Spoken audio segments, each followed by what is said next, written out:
कल संसद में प्रधानमंत्री जी ने कहा है कि अब की बार 400 पार। मैं पिछले एक साल से पूरे देश में घूम घूम के कह रहा हूं कि अब की बार 400 पार। प्रधानमंत्री जी ने क्यों कहा है अब की बार 400 पार, वो जाने, लेकिन मैं क्यों कहता हूं अब की बार 400 पार, वो मैं आपको बताता हूं। अब की बार 400 पार इसलिए जरूरी है क्योंकि गुलामी का नाम मिटाना है। जो पूरे देश में बाबर, हुमायूं, तुगलक, गजनी, गोरी के नाम पे सड़क मोहल्ले गलियां चल रही हैं, इनको एक ही बार में खत्म करना है। और एक बार में कैसे खत्म होगा? जब एक रीनेमिंग कमीशन बनाया जाएगा। अब की बार 400 पार इसलिए जरूरी है क्योंकि गुलामी का निशान मिटाना है। अयोध्या में गुलामी का निशान मिट गया, लेकिन मथुरा में गुलामी का निशान है, काशी में गुलामी का निशान है, भद्रकाली गुजरात में गुलामी का निशान है, बंगाल में गुलामी का निशान है, उत्तर प्रदेश के जौनपुर में अटाला गुलामी का निशान है, मध्य प्रदेश के भोजशाला में गुलामी का निशान है। अब एक एक अगर गुलामी का निशान कोर्ट के जरिए हटाते रहेंगे तो कई साल लग जाएगा। अब की बार 400 पार होगा, कानून बनेगा और एक ही कानून के जरिए पूरे के पूरे गुलामी के निशान मिटा दिए जाएंगे। इसलिए जरूरी है अब की बार 400 पार। गुलामी का कुप्रथाएं चल रही है, उन गुलामी की कुप्रथाओं को खत्म करने के लिए भी अब की बार 400 पार करना पड़ेगा। और ये जो गुलामी की कुप्रथाएं हैं, जो गुलामी की कुरीतियां हैं, जानते संविधान के आर्टिकल 25 की आड़ में चलती हैं, तो आर्टिकल 25 में थोड़ा संशोधन करना पड़ेगा। ये जो भारत में धर्मांतरण होता है, ये आर्टिकल 25 की आड़ में होता है, तो आर्टिकल 25 को बदलना पड़ेगा। आर्टिकल 25 को बदलने के लिए लोकसभा और राज्यसभा दोनों जगह 2/3 बहुमत चाहिए। लोकसभा में भी 2/3, राज्यसभा में 2/3। क्यों? क्योंकि आर्टिकल 25 फंडामेंटल राइट है और उस आर्टिकल 25 जो फ्रीडम ऑफ रिलीजन, उसके आड़ में कन्वर्जन भी कराया जा रहा है और आर्टिकल 25 की आड़ में कुरीतियां और कुप्रथाएं चल रही हैं, जो मुगल कालीन कुरीतियां हैं।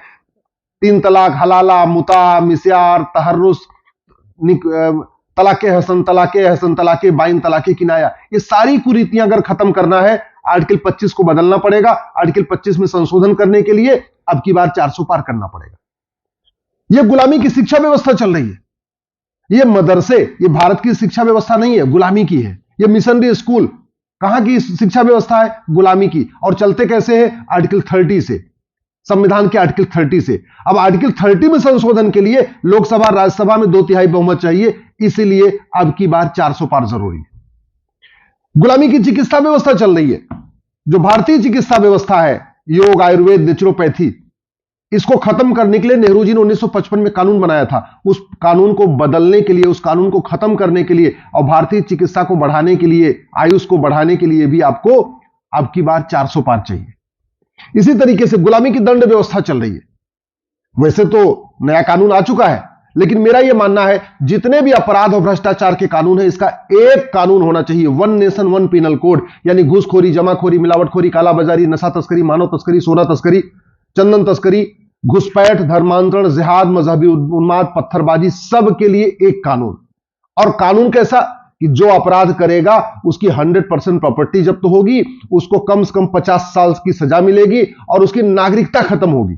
अब नागरिकता खत्म करने के लिए आपको अब की बार 400 पार चाहिए। याद रखिए, आज तक किसी की नागरिकता खत्म नहीं हुई है क्योंकि वैसा कानून नहीं बना है। अब की बार 400 पार होगा तो सिटीजनशिप एक्ट को बदला जाएगा और उसमें नागरिकता खत्म करने के लिए कंडीशन भी स्टेब्लिश करना पड़ेगा, उसमें कई सारी कंडीशन डालना पड़ेगा। अब की बार 400 पार इसलिए जरूरी है क्योंकि गुलामी की पुलिस व्यवस्था चल रही है। 1861 का पुलिस एक्ट चल रहा है और ये राज्य मानेंगे नहीं। ये राज्य कहते हैं हमारा राइट है, हम पुलिस को अपने हिसाब से चलाएंगे। तो पुलिस जो सत्ता की गुलाम बनी है, ये लोगों की सेवा करे, इसके लिए जरूरी है आपको one nation one police code लागू करना पड़ेगा। और one nation one police code लागू करने के लिए अब की बार 400 पार, क्योंकि संविधान में थोड़ा संशोधन करना पड़ेगा। इसी तरीके से गुलामी की न्यायिक व्यवस्था चल रही है। जज भी गुलामी वाला ड्रेस पहनते हैं, वकील भी गुलामी वाला ड्रेस पहनते हैं, सारे गुलामी की व्यवस्था चल रही है। गुलामी के तरीके की छुट्टियां चल रही हैं। तो ये one nation one judicial code लागू करने के लिए भी अब की बार 400 पार करना पड़ेगा। गुलामी की प्रशासनिक व्यवस्था चल रही है। आईएएस, आईपीएस उसी तरीके से काम कर रहे हैं, तहसीलदार, थानेदार, एसडीएम उसी तरीके से काम कर रहे हैं। राज्य सरकारें इनको अपने अपने हिसाब से चला रही हैं। One nation one administrative code लागू करने के लिए भी अब की बार 400 पार करना ही पड़ेगा, तभी जाके one nation one administrative code लागू हो पाएगा। एक जो विशेष कानून चलते हैं, विशेष दर्जा चलता है, माइनॉरिटी मेजॉरिटी वाला जो डिवीजन चल रहा है, उस माइनॉरिटी मेजॉरिटी वाले डिवीजन को खत्म करने के लिए आर्टिकल 29 और आर्टिकल 30 में बदलाव करना पड़ेगा, या ये कह सकते हैं कि आर्टिकल 29 आर्टिकल 30 को खत्म करना पड़ेगा। अब आर्टिकल 29 आर्टिकल 30 को खत्म करने के लिए आपको 2/3 बहुमत लोकसभा में भी 2/3 बहुमत राज्यसभा में चाहिए। इसलिए जो प्रधानमंत्री जी ने कहा है ना, हम अगले 1000 साल की फाउंडेशन रखेंगे, अगले 1000 साल के लिए कैसा भारत होगा उसकी हम फाउंडेशन रखेंगे इस तीसरे कार्यकाल में, तो वो तभी रख सकते हैं जब अब की बार 400 पार होगा। इसी तरीके से गुलामी की व्यापार व्यवस्था, आज की डेट में व्यापार के नाम पे लोग कुछ भी कर रहे, हुक्का बार खोल रहे हैं, सट्टा बार खोल रहे, व्याभिचार का अड्डा खोल रहे, जुआ खाना खोल रहे, ठीक है, सट्टा के लिए अलग अलग ऑनलाइन गेमिंग चल रही है। तो एक one nation one business code बनाने के लिए, एक देश एक व्यापार संहिता लागू करने के लिए भारत में एक आर्टिकल 19 को बदलना पड़ेगा, आर्टिकल 19 में संशोधन करना पड़ेगा। अब आर्टिकल 19 में संशोधन करने के लिए 2/3 बहुमत चाहिए लोकसभा में, 2/3 बहुमत चाहिए राज्यसभा में, इसलिए अब की बार 400 पार जरूरी है। इसी तरीके से जो गुलामी की संस्कृति चल रही है, इस संस्कृति को बदलने के लिए और भारत की संस्कृति को मजबूत करने के लिए, भारत की संस्कृति, भारत का संस्कार 16 संस्कार व्यवस्था है। अब 16 संस्कार व्यवस्था सबके लिए लागू हो, स्कूल के सिलेबस में शामिल हो, वो तभी हो सकता है जब संविधान में थोड़ा संशोधन किया जाए। इसलिए मैं कह रहा हूं, संविधान में कई सारे संशोधन करने पड़ेंगे और वो संशोधन करने के लिए आपको 2/3 मेजॉरिटी लोकसभा में चाहिए, 2/3 मेजॉरिटी राज्यसभा में चाहिए, तब जाके भारत बचेगा, भारत की संस्कृति बचेगी। नहीं तो याद रखिए, जनसंख्या विस्फोट, धर्मांतरण और घुसपैठ ये हमारे लिए जहर के समान है। प्रत्येक दिन जनसंख्या विस्फोट हो रहा है, प्रत्येक दिन घुसपैठिए आ रहे हैं और हर दिन धर्मांतरण हो रहा है। इसको रोकने के लिए कठोर कानून बनाना पड़ेगा। नशे के कारण हमारी संस्कृति बर्बाद हो रही है, तो नशे के खिलाफ कठोर कानून बनाना पड़ेगा। नशा तस्करों की प्रॉपर्टी सीज करने, उनकी नागरिकता खत्म करने, उनको फांसी देने के लिए कानून बनाना पड़ेगा। अब बहुत सारे लोग ह्यूमन राइट के नाम पे चिल्लाते रहेंगे, ह्यूमन राइट के नाम पे जो चिल्लाएं उनकी आवाज तभी बंद होगी जब अब की बार 400 पार होगा। याद करिए, जब शासन मजबूत होता है, सत्ता मजबूत होती है, तो देश विरोधी ताकतें कमजोर हो जाती हैं।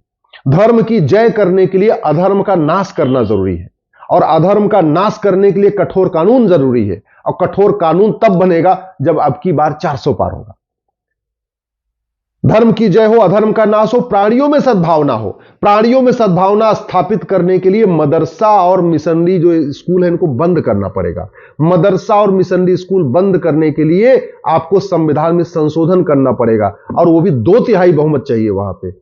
तो इसलिए प्राणियों में सद्भावना हो, प्राणियों में सद्भावना स्थापित करने के लिए भारतीय शिक्षा व्यवस्था लागू करना पड़ेगा, समान शिक्षा लागू करना पड़ेगा, और समान शिक्षा के लिए अब की बार 400 पार जरूरी है। गुलामी की कुरीतियां खत्म हो, गुलामी की कुप्रथाएं खत्म हो, उसके लिए समान नागरिक संहिता लागू करना पड़ेगा सेंट्रल लेवल पे, और सेंट्रल लेवल पे तब होगा, हो सकता है जब आपके पास स्पष्ट बहुमत हो।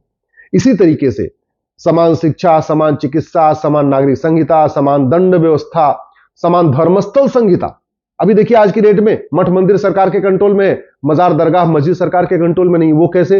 वो कह रहे जी हम तो माइनॉरिटी है। तो उसको बदलने के लिए, सबके लिए एक कानून बनाने के लिए, एक समान धर्मस्थल संहिता बनाने के लिए भी स्पष्ट बहुमत जरूरी है लोकसभा और राज्यसभा में। इसलिए मैं आपसे निवेदन करता हूं, दल गुलामी छोड़िए, पार्टियों की गुलामी छोड़िए, अब की बार 400 पार केवल और केवल भारत के लिए करिए। भारत को मजबूत भारत बनाने के लिए, भारत को विश्व गुरु भारत बनाने के लिए, एक सबल भारत बनाने के लिए, एक साक्षर भारत बनाने के लिए, एक समृद्ध भारत बनाने के लिए, एक समावेशी भारत बनाने के लिए अब की बार 400 पार करिए। और अब की बार अगर नहीं किया तो याद रखना, आने वाली पीढ़ियां हमसे सवाल पूछेंगी। हमने, हमारे आपके पिताजी ने, हमारे आपके चाचा ने, हमारे आपके ताऊ ने 1984 में अब की बार 400, उस समय 400 पार किया था। राजीव गांधी को 400 से ज्यादा सीटें दिया था, उसके बदले उन्होंने घटिया कानूनों का अंबार लगा दिया। हमारे आपके पूर्वजों ने, हमारे आपके पिता